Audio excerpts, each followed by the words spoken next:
Perfecto. Entonces, una vez realizado el repaso del primer día, os quiero ya presentar a nuestro Keynote Speaker del día de hoy, Cristian Canton. Es líder del equipo de AI Red Team en Facebook, en Seattle, Estados Unidos. Este grupo de trabajo está especializado sobre todo en descubrir, comprender, mitigar potenciales amenazas derivadas de la aplicación de la IA para su empresa. Estas amenazas están relacionadas con la integridad de diferentes casos de uso, especialmente vinculados a fraude, abuso, desinformación, entre otros. Anteriormente, dentro de Facebook, Cristian dirigió otros equipos relacionados con la detección de dominios de contenido dañino.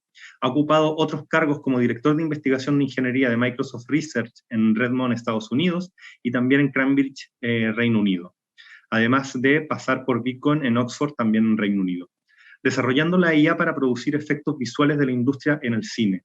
Obtuvo su doctorado y Master Degree en la Universidad Politécnica de Cataluña y su tesis en el IPFL en Suiza, sobre temas de visión artificial. Hoy Cristian nos hará una charla donde nos presentará abusos y usos indebidos de la IA, prevención frente a reacción.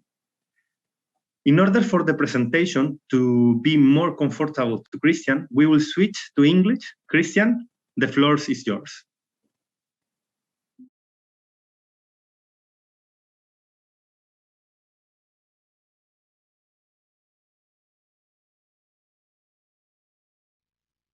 Hello everyone, my name is Cristian Canton and I am the head of the AI Red Team at Facebook. And it's a pleasure to be here talking today about a very emergent topic within the AI world, which is understanding abuses and misuses of AI and how we can have a mindset about prevention versus reaction. So in order to illustrate all this discussion that we're going to having today, I'm going to be using manipulated media as an example to guide you through. So just in order to introduce a bit what I'm going to be covering today, I'm going to be doing a brief introduction on about what are the topics that we're going to be talking. And then we're going to be focusing on the 4 keywords that I mentioned already in this in the title of the keynote. So abuses, misuses, prevention, and reaction and mitigation. So all of them have some interesting factors that I wanted to introduce and discuss with you. I'm not expecting to be able to cover everything in deep detail, but I'm gonna be very happy myself if we end this keynote and you feel the urge to learn a bit more, to understand that deploying systems that execute AI tasks in real world may have consequences, and how do we approach those consequences in a proactive way before something goes wrong, before we have to think of mitigation. So this is what I want to cover today. So first of all, we're going to be talking about adversarial attacks, adversariality within AI, and just to sort out a common misunderstanding, we're not going to be talking about GANs. Adversarial attacks are the place or the situation where an adversary, someone with nefarious intentions, will try to compromise your system, will try to make your system do something wrong. Wrong decision, for instance, wrong prediction, among many other things. But this has nothing to do with generative adversarial networks, although they share the same word here. So one example, it could be this very typical one, I'm sure all of you have seen before. So we have an image of an animal, a panda here, and we have a system that is able to classify animals, and it's given a very high accuracy that this is a panda. So we add some noise that has a very specific properties and very well targeted to make that classifier make a mistake. And when you add that noise that is imperceptible to the human eye, you see that the classifier no longer classifies this image as a panda, but it has high certainty, and over 99%, that this is another animal. It is a gibbon here. So this is a very classical example, but this justifies what we are going to try to address here. Adversarials in the sense of someone who wants to deliberately break or influence your classifier to make a mistake. So I'm going to also be talking about how this affects social media up to an extent. So of course, I come from Facebook. I deal with this kind of issues in a daily basis. And first of all, when you are thinking about risk, when we are thinking about like the area where your classifier is going to be performing, we want to understand very clearly what is the landscape, what are the kind of problems we're trying to solve. For instance, like if you were to be thinking of social media in general, you could imagine like hate speech, sharing of pornography, violence, terrorism, images and misinformation about Afghanistan, illicit trade, trying to sell drugs, and a very long, etc. So this gives you an idea of what could be the kind of problems that you will be dealing, and the kind of adversaries that you might be also trying to find. You also have to think that whenever you are building a classifier, this classifier can be deployed in a variety of places. So, and again, I'm going to be referring to the example of social media. You could imagine, I don't know, Facebook like a post, but it could be also happening in a comment. It could be happening on Instagram. It could be happening on live video. So it could happen everywhere. So it's not just that you have to build classifiers that perform well and are robust to adversarial attacks, but you have to understand that this has to be deployed everywhere where an adversary might try to defy you. So this is important to keep in mind how you build your classifiers, like to keep in mind all the surface of risk that you want like to have under control. Also have to think about the propagation speed. Different problems will have different propagation speed. Imagine that someone finds a bug or that can make your classifier make a mistake, and that mistake will create some, I don't know, revenue for some bad actor. So you could imagine that this information is going to propagate very fast, and probably other people will try to abuse your classifier to get profit. So we have to keep in mind all these variables just to understand how exposed we are, how exposed our classifier is, and what is the kind of adversaries that we might encounter. Usually what we will encounter, especially in platforms that features hundreds of millions or even more users, is that adversaries are going to be very, very motivated. You will have a diversity of skills. You will encounter people that are extremely sophisticated, that will be aware of the state of the art of the latest conferences, and they might try to use that against you. But in the majority, you will be trying to fight people that will try to defy you with the cheapest, easiest at scale techniques that might jeopardize your classifier. So you will encounter this variety of adversaries, and you have to keep in mind which one of them is going to be probably the one that's going to create more risk for you, and at what volume it will be created. As I like to say, we are a few thousand engineers at Facebook at least, but there's like billions or thousands of millions of people, of ingenious people that will try to defeat us. If you want to read a bit more about like this fascinating topic of like how harm and adversarial actors might try to compromise your AI, I suggest that you take a look at the paper that I'm citing here, which just covers a bit more in detail about this kind of the topic.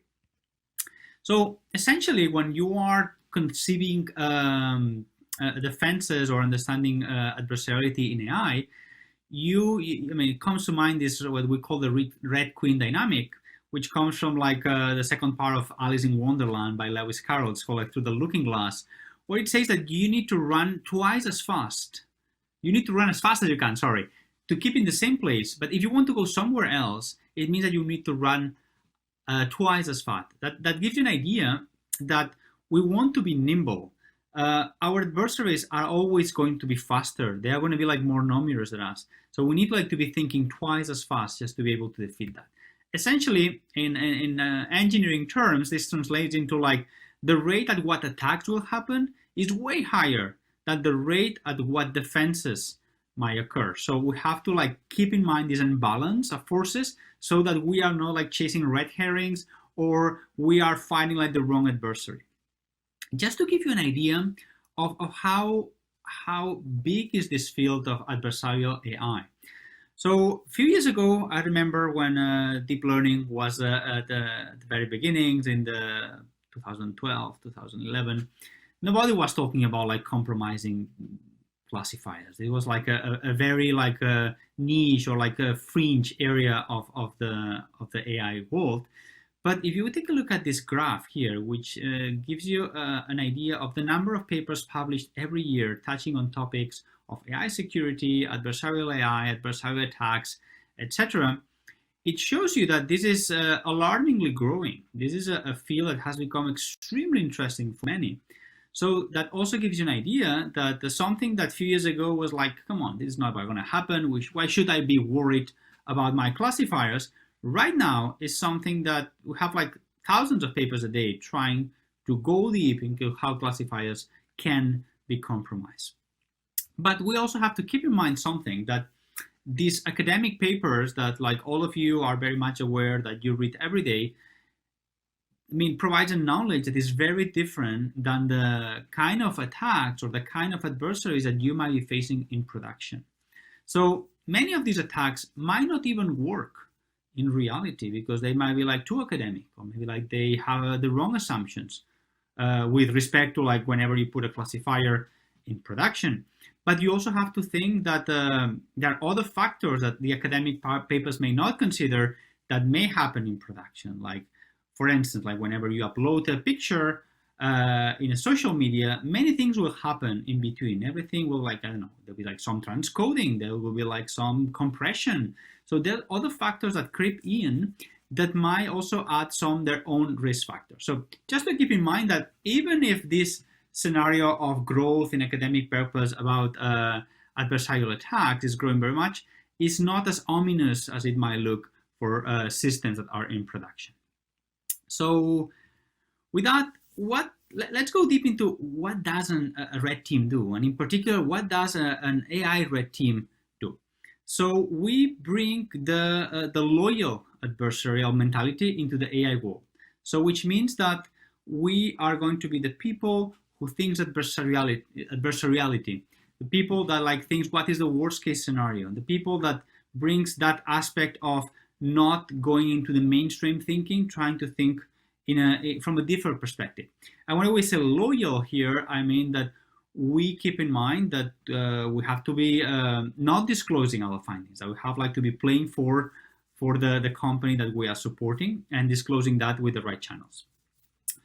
We must understand what is the risk landscape of a company.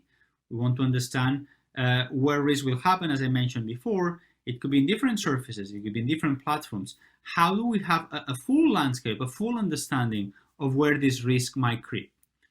So out of all the potential risks that may occur, we need to identify, we need to evaluate, and we need to prioritize what are the feasible attacks that might have here. Because they might happen to be like attacks that are very high risk, but it might be very, very unlikely, almost zero probability that this will occur. With respect to other attacks, which might be like moderate risk, but they might happen at very large scale. So you want to keep in mind, where do you want to put your bets? Where do you want to put your fixed war? What do you want to mitigate before things go wrong? And you really want to understand that. We need to conceive what are the worst case scenarios derived from abuses and misuses of AI. We need to understand if everything goes wrong, what are we going to be fixing? How are we going to be reacting? We need to be, as I mentioned before, classifiers will not just be like the model that processes your piece of information. There's like an end-to-end system, and that's the beauty of systems put in production, is that this end-to-end means that like a lot of other steps are happening between the moment that you put something in a platform till the moment your classification is produced and some actions are taken upon. This end-to-end requires not just to have like a bunch of good and talented engineers and AI specialists to deal with, but also like infrastructure, where infrastructure might be compromised, where like attacks might happen that could influence your deep learning model, but it's not per se the model itself. So it might happen somewhere else. So we need to have a holistic understanding of the process that provides this classification. Well, then there comes like the very interesting part is like, how do you convince your stakeholders to like take action? Because one thing is like, hey, the world is ending. We found like some very bad things in your AI model. You need to change that. And of course, like you have to convince many other teams, people that will have to mitigate that. And the problem is that you're trying to fix something that has never happened before. So that may get you in this situation where how do I prioritize prevention versus mitigation? And this is very important. Like usually I like to put this comparison, like how do you evaluate the performance of your insurance? I mean, if it's good, you will never use your insurance for your house or your car, but still you're paying that. So that's similar. How do you put preventions to things that never happened or might never even occur, with respect to things that like, hey, I'm gonna wait for this to happen, then I will fix that. So this is a very interesting conversation, and this is like the part that any person dealing with like real systems and real mitigations and real attacks will have to deal. The art of convincing stakeholders to make sure they are listening and mitigations are put in place.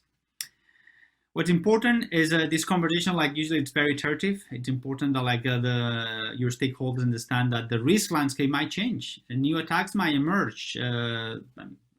The distribution of images or posts or how the world provides information might change, and with seasonality, depending on like events happening in the world. So you really want to have this also as a recurrent conversation with your stakeholders to make them understand. And finally, let's talk defenses. Well, no, that's not for me. Usually defenses are dealt with by the blue team. The blue team is the counterpart to the red team, and are the ones who like try to implement defenses to those attacks that you conceive. Finally, a couple of words about risk estimation.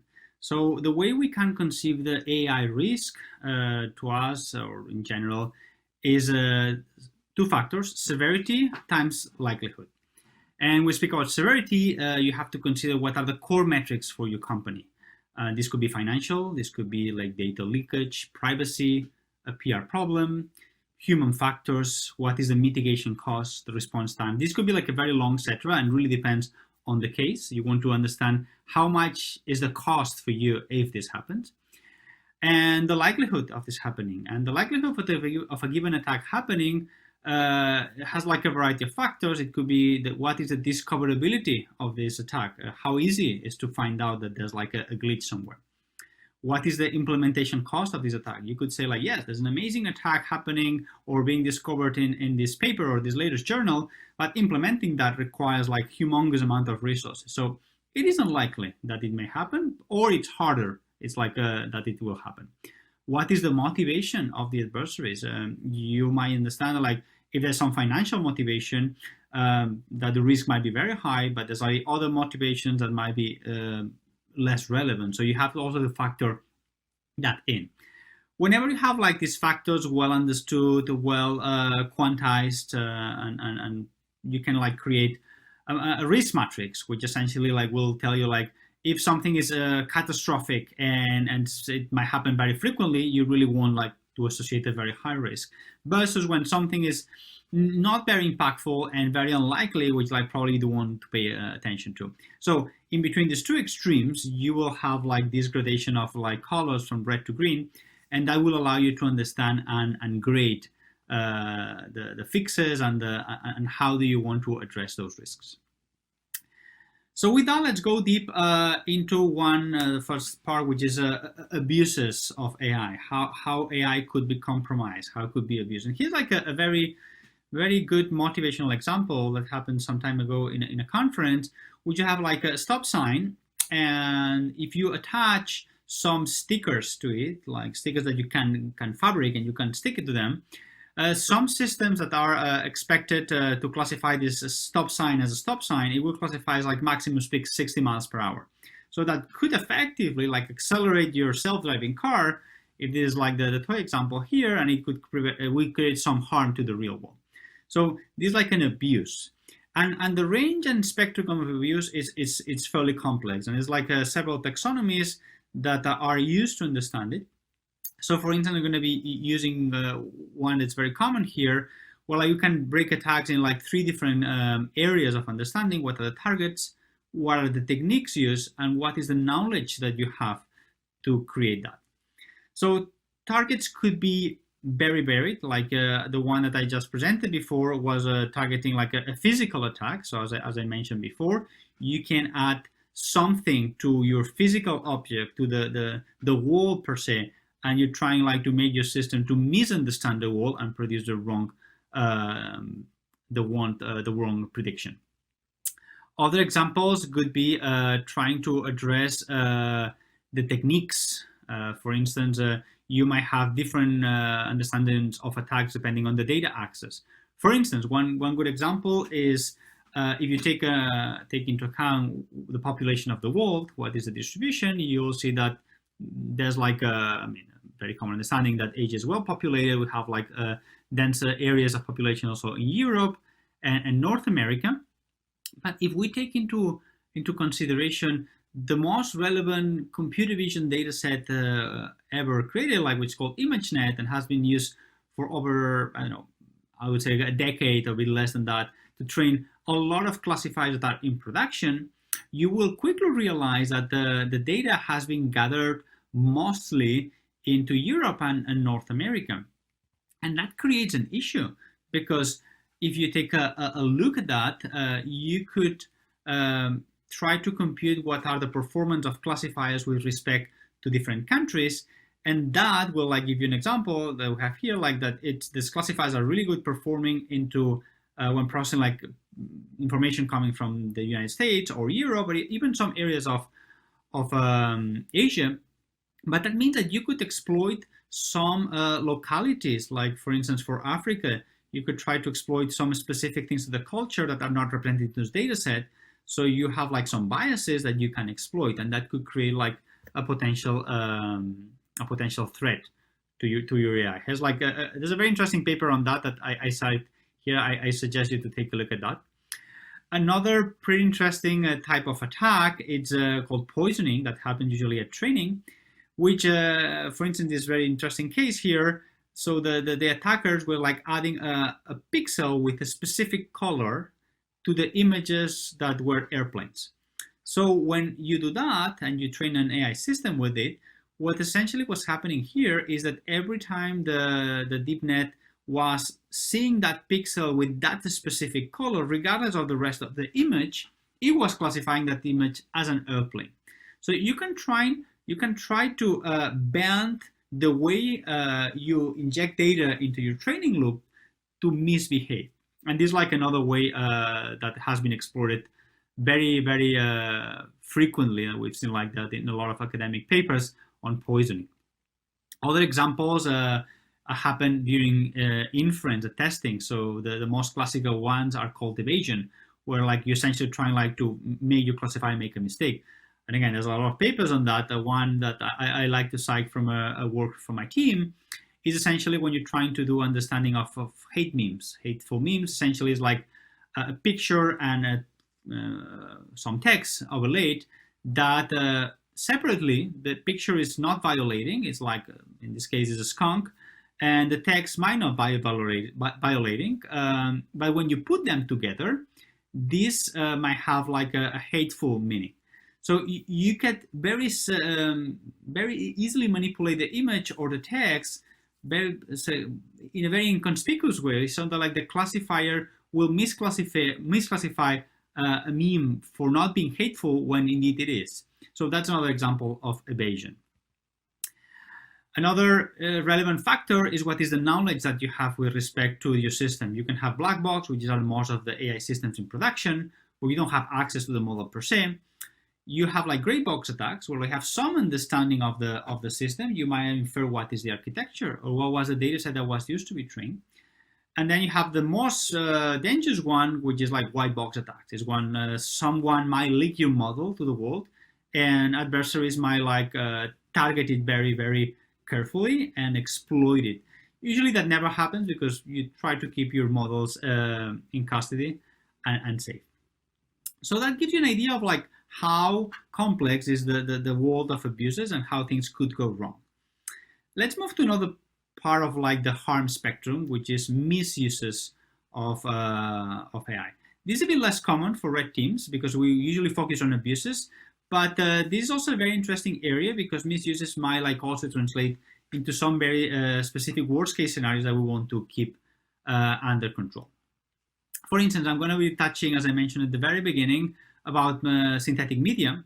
And in this case, I wanted to give a very simple example on how AI has produced amazing technologies. Like this paper has a very famous, and I'm sure you've seen it in many places, called Style Gun, which like essentially learns the manifold of how faces appear, and then you can draw samples from that manifold, and in a very like well-crafted gun, this time this is a gun, you can like create a high resolution picture of someone who doesn't exist. Essentially, it's like it's a random sample from a well-created manifold. And this is like a great example of how technology could be used for creative uses, for like I don't know, synthetic speakers, etc. But what happened is that this is a case where like AI could be used for nefarious purposes. In this case, you can see these three people here, which are people that do not exist, that are examples from this style gun, that have been used in the past and for creating like fake accounts in social media, in a variety of social media. And they might be used for doing pranks and jokes, but usually the purpose has been nefarious. So here you can see like a case where like a good, well-done, well-intentioned technology has been used to do some harm. And this is a very interesting mindset. So it changed to me when, as a researcher, I was thinking about the technology and how I use technology for good. But since I started my team on how we do red teaming and adversarial thinking, when I went to conferences, I found myself not looking at, wow, this technology is amazing, but like, how could this technology be used to compromise my company, or could be used to do some harm to the world? And this is a very interesting change of mindset, because you start to see like, well, there's a lot of very well-intentioned technology that could have unintended consequences. This is a good, as you as researcher, one piece of like a request to all of you, as an honest request, think always on how your technology could be used for nefarious purposes, and try to be proactive. Try to like engage with the community and disclose, hey, this could be something that could be misused. It's important to understand what is this risk kind of manifold.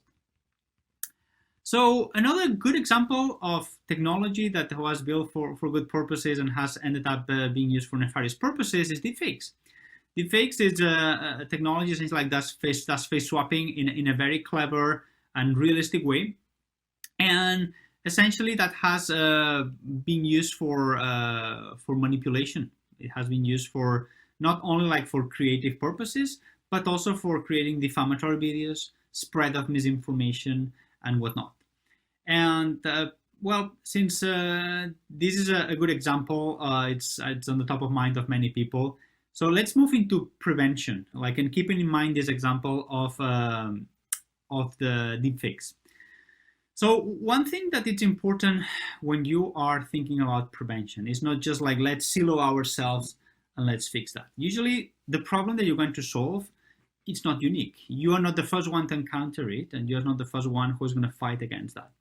So my recommendation is go ask the experts. Usually there's communities of researchers thinking on how fixes and how like the world could be like still a very good place, and trying to put technology to fight that. And one example is what we did for deepfakes, where like a year ago, we created this competition called Deepfake Detection Challenge, where essentially Facebook was giving away, together with a bunch of partners, $1 million to whoever was able to find a good solution to detect deepfakes. And in order to do that, and that allowed us to build solutions, as I will mention a bit later, that were able to benefit many in order to fight deepfakes and the nefarious or bad consequences that might go with it. So when building that, we had to think who is going to be affected by this risk. Is it going to be just me? Is it, for instance, for deepfakes, going to be like someone else? The world is a big place. So we have to be representative. We have to understand what are the variety of people that might be impacted. So for instance, for deepfakes, we have like to think about ethnicity and gender and age and diversity in general. So we had to build a data set that was representative of all the people that might be affected. And this is very important, because you might have a specific adversarial attack, and you might try to solve it for a very specific or very like narrow set of your users, but you might be impacting others and you might not be even considering that. So when we were building the deepfake detection challenge, we thought about that and we built this data set. I also want to discuss here, mention here, that some of the data was used later on to build a data set which is called casual conversations, which essentially it's 3,000 people with a variety of skin tones, ages, ethnicities, and all the gamut of diversity that's exists in human beings, and has been made publicly available to the community, to you if you want to download it. And the purpose is like to test your algorithms with a variety of people and trying to see if they perform accurately, they perform like as you expected, and that might help you understand where are areas that that you might not be doing so well and you need like to focus and improve. Also, when building data sets, and just going back to the FTC competition, you need to be thinking of not just like the canonical examples that you might be feeding your classifier. You have to be thinking of all the ways that users might manipulate, might add, might retouch your inputs to your classifier. Just to give you an example here, like you might take a video that has a deepfake, you turn it like black and white, and maybe it doesn't work. Or maybe someone applies one of those fancy filters that are in every social media app, and your deepfake like is no longer detected. So you have to think very proactively of what are all the possibilities where our users or your users might be like manipulating, not for bad, but like very simple manipulations that might make your classifier to fail. And let me focus on something really important here. So what is the domain gap and what is distribution shift, which probably, even if they are not adversarial attacks per se, they will give you a lot of trouble, and they might be like the source of misbehaviors in AI that are important to keep in mind. For instance, in this like image of a medieval codex, essentially this universe, which is like a closed and like into a sphere, this is a test distribution that you have tested your classifier. You're very happy, you have 99% accuracy. Hey, we should classify it, you should put that in production, nothing bad should happen. Unfortunately, the universe is way bigger than you can conceal or like keep into your test set. So the real distribution might be way bigger, way bigger. And the thing is that you want your classifier, your algorithm, to be able to explore that, to be able to keep in mind what is beyond the test set that you just constructed. Let me give you a very simple example. So here we have the ROC curves and precision recall curves for the top N methods that were submitted to the DFDC competition. And when you take a look at that, you will think like, well, we are in the high 90-something% of precision and recall. This is very good. I mean, like our test set that we constructed, taking into account every possible thing that we could conceive, should be good. However, what happens is when you like run these classifiers against a subset, a collection of deepfakes in particular that were found on the internet, the curves look very different. They degrade, and they degrade significantly. Meaning that even if we try to do our best, when you are running at high scales with high volumes of information, you will be facing a lot of data that you have never observed, and that will degrade the performance of your classifiers. So that exemplifies how, like, even if you like construct the most amazing test set that you can think of, still you must test very thoroughly against real data and see that there's like always going to be a domain gap. The distribution will be different for a million possible reasons. And then you have like to think on how you get better with that. And not only that, you also like have to think on when thinking large scales like social media, but anyone building a classifier that serves the public in large volumes, that you will have the trade-off between false positives and true positives. For in particular here, of course, deepfakes do not happen pretty often. So there's like one every like few million of like, or few hundreds of millions of benign content. So the thing is that if you classify your distribution, it was 50-50 when you were constructing your test set, you might end up creating a lot of false positives. And that like could create like unintended consequences. So you need to think also, what is the real distribution at what your classifier is going to be operating? And how will you deal with false positives and false negatives at that scale?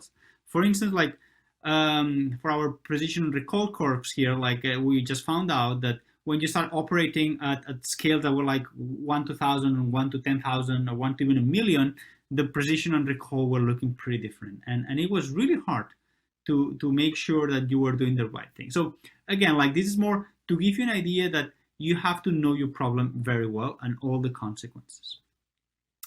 So now we spoke a bit about like prevention. So talk to the experts, understand your distribution. How do you like model it well, and what are the downstream consequences of that? So let's think about reaction. So impossible sometimes is going to be that you cannot be preventive on everything. You cannot fix everything before it happens. So it's unfeasible. You don't have enough resources. You have to think about that. So first you have like to define mitigations for most of all, if possible, unaddressed risk scenarios. So you will fix some of them, some others you might not be able to fix, but you are thinking proactively. You are going deep and saying, if this happens, I know what I have to do. I have to think that maybe you have a playbook. Maybe like if this happens, you can give an answer to your chain of command, or like, okay, we are not ready for that, but we take a look at our playbook and we can tell you that in 2 days, this is going to be fixed, or 10 days, or 25 days, or we will require these resources in order to fix that. So you can be ready for that scenario, even if it's not fully mitigated. You also have to think on not only on how to build systems that are defensive, but also systems that quickly incorporate new information into them, to be nimble, to be able to adapt. So that means that if a new, just referring again to the example of deepfakes, if a new type of deepfakes emerge with a different technique, how long is it going to take us for our systems to be able to detect that? So if you are able to build systems that can quickly adapt to these new examples, and they will be able like to, with very few of them, be able to effectively detect them, you're already building systems that are very powerful. There's like a citation here of a paper that touches on that, which I definitely recommend you to take a look on. Also, you have to think of coordination strategies. So something may happen, I don't know, in our case at Facebook. How does it like impact Instagram? You could imagine like different surfaces of risk. For some other problems that might be like more the global scale, how do you coordinate yourself with other companies, with other entities, with other, I don't know, stakeholders, players in the same area that might benefit from that? Because it's important to understand that, especially like this area of integrity, it's not that you have the best defensive system against an issue, is that you want that others to be as good as you. Otherwise, bad actors will move from your platform to the weakest platform, the weakest link in the chain. A good example is why when we were building like the DFDC competition, all the winners, all the solutions were open source, were shared with the rest of like big companies and small companies and everyone interested into finding this information that was, dealing with million-player media. We were sharing that in order to equalize the bar on how we operate, so that we are sharing that information to make everyone a bit better against adversaries. So finally, let me draw some conclusions here. So especially when building AI systems, keep in mind an adversarial mindset. Think about how things might go wrong. Try to understand what is your risk manifold. Define a way to quantify it, and a way to be able to have informed decisions and prioritization processes on how do you apply mitigations whenever possible, whenever feasible, and how do you define mitigation processes, playbooks that you can apply if this happens, okay?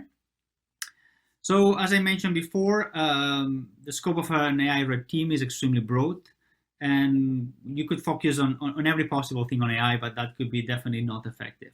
For everyone doing AI, just concentrate on your specific risk manifold, trying to understand who are your adversaries, how they will try to play against you, which information sources they use, and try to think proactively on how can you incorporate that into your design processes of whatever system you're going to be deploying to stakeholders in order to have this in mind.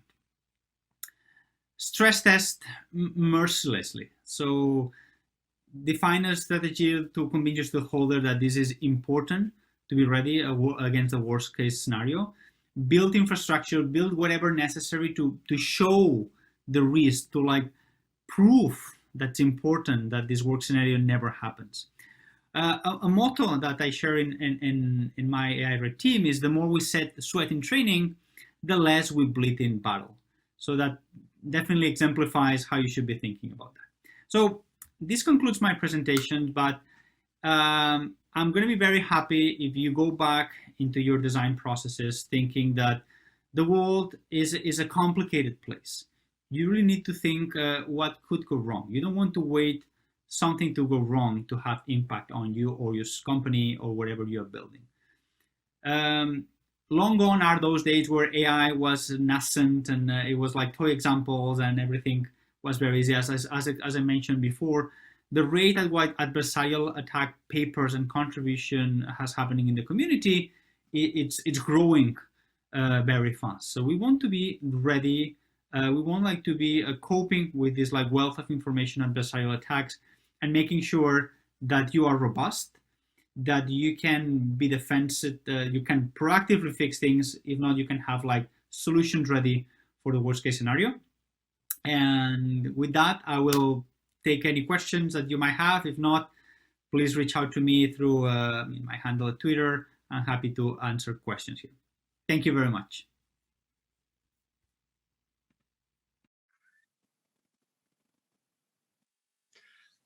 Thank you so much, Cristian. Your presentation was very clear. We have some questions about from the audience. I will ask you the first one. How the work of your team, Red Team, and its outcome are effectively integrated in the normal operation of the platform? This is a great question, and with a lot of effort, I have to say. Usually, as I was saying in my presentation, you will come with understanding and discovering some glitches, some vulnerabilities in your AI. And you need the part that is more cost is like, how do you broadcast responsively this information within the company? How do you convince other teams that have to build mitigations for that? How do you show them with data that this is something important? And something that over the years has helped me a lot is like defining a common language. What is risk for you? What is risk for me? Do we agree on that? And when you have to find that, that is pretty straightforward. And of course, like we have to understand how is the timelines, how it can be deprioritized, and how these things could land in production. And this is, as also mentioned in the presentation, is an iterative conversation, because sometimes like you will not be able to mitigate something fully, but you can put a patch and you won't like to be fixing it fully later on. So this is an interesting kind of job on how to fix things proactively. And I also want to say that the mixture of security and AI is a very new field. There's like very few AI routines. I want to believe that the one that we created at Facebook was the very first one in the industry, and I have a bunch of colleagues in other big corporations that started similar teams, and we're still evolving. We're still like learning from each other on what are the best practices and the ways that we like broadcast this information. So it's an interesting process, I have to say. It's a lot of effort, but it's very rewarding when you manage to mitigate something before it happens. So you're happy because you did the right thing, and you hope that this thing will never, that any other big thing that you missed will happen. Okay, perfect. Yeah, we can imagine that. Next question. You talk a lot about a potential situation where AI could be weaponized. How often do you see this kind of attack in real life? This is a good question. I cannot talk specific numbers, but I can tell you that like in some fields, like especially fields or areas where like there's some revenue involved, like selling regulated goods, for instance, you will see that bad actors are very motivated to do anything. So you will see a lot of these kind of attacks, trying like to probe our classifiers to see what is the minimum thing that they have to do to break them. So you see them a lot. Some time to time, you might see like people that are exploring, just trying to break things, and usually you catch them very quickly. But it happens. As a probably, you know, like at least for my company, we are 2-point-something billion users, American billions. Like this means that the amount of information that we process per day, it's in the trillions of data points. So even if it's a percentage which is tiny, it's still like a lot of millions of potential adversarial attacks happening. Some of them we catch, some of them go, I don't know, under the noise, and I mean, they never cause any harm. But yeah, they happen. I mean, that's what that keeps our team running, and this happens. It's part of human nature. People will always try to break your classifier, your system. This is, I mean, a very organic kind of system, and this happens very often. Part of the game. Absolutely. Another question that we have here. So you have mentioned fairness and different human traits like age, gender, skin tone as factors to consider when talking about robustness in AI. Can you give some examples? Yeah, definitely. Although this might not be like adversarial robustness, this is robustness in general in classifiers. So for instance, like if you have like one of these smart cameras that will be tracking your face, if this only works for people that are white in skin and doesn't work for like other like darker skin tones, you might be doing harm to someone. Or if the lights are dim and you have a skin tone that is very dark and you don't get detected, yeah, it might work for a large segment of population, but for some others, it might not work. So trying to see an even performance of your classifiers or your systems for anyone, it's a duty of someone building a classifier, or at least you need to like measure that. That's why I was mentioning this casual conversations data set that allows you to have like, I don't know, you have 10 or 25 terabytes of video that you have labeled, and you can try to evaluate that. If you were to be a bad actor, you might try to abuse that. Imagine that you were to be finding like some, I don't know, human trait that will trigger the wrong response from your classifier because it was trained with bias data. You could exploit that bias and try to, do something wrong. But in general, fairness is a super important topic. I'm sure like you discussed that also in the context of ethics during the conference. Yeah. But it's a must. You cannot go put a classifier in production and assume that you did the best. No, you need to test, you need to understand, and you need to at least try to deliver the same service to everyone. This is critical to do like a good job in AI. Yeah, perfect. And the last question, Cristian, marrying the field of AI and security is a new area of investment in many companies, and with more emphasis maybe in the SMEs that are doing the first step in this kind of technology. If wanted to start a company and keep AI robustness in mind, where would you start? So as I said, like try to understand your adversary. Who is the person that will try to break your system, and for what purpose? That could be like trying to think proactively on that. Also, it's important to think about it because you don't want to be at the mercy of something bad happening. Imagine like that you build your company and someone manages to abuse your system and exposes some user data, or you have a breach because your classifier could be leaking information. This could like cast a very long shadow on your company, and you might get like a very bad PR, like, hey, this company is not treating the data of their users in the most respectful way. So you want to think about that. Maybe you don't want to start a company with a department on robustness, on adversariality on day one. But you definitely want to keep that in mind, because it's very hard to build a company. It's very hard to do like a great service it's very easy to destroy your reputation or to damage your reputation and like have to pay a toll for that. So it's important to at least keep that in mind, because AI, it's a new thing. Many of us, we've seen AI being born in like 10 years ago when AI started working. Nobody was talking about like compromising classifiers. AI was not ubiquitous. It was in some systems. Nowadays, AI is everywhere, in your toothbrush, in your laptop, everywhere. Every light has probably an AI working there. The fact that these classifiers are available everywhere means that some people will try to abuse them in some ways. Keep that in mind. Just make sure that you are at least have it written down, like, what if this happens? What should we do? At least write this down. Don't do more than that. You are in the right track. And whenever you have some budget, proactively think on how things could go wrong and try to think how to fix them before they happen. That's going to be my recommendation. Cristian, thank you so much for your time and all the things that you come here to our Congress. I think you give us a very interesting point of view of how AI can be understand and how we can try to mitigate these kind of abuses and misuses, all this different concept that you bring us today. So again, in the name of the organization, thank you very much for your time. My pleasure. Thank you very much. See you soon. See ya.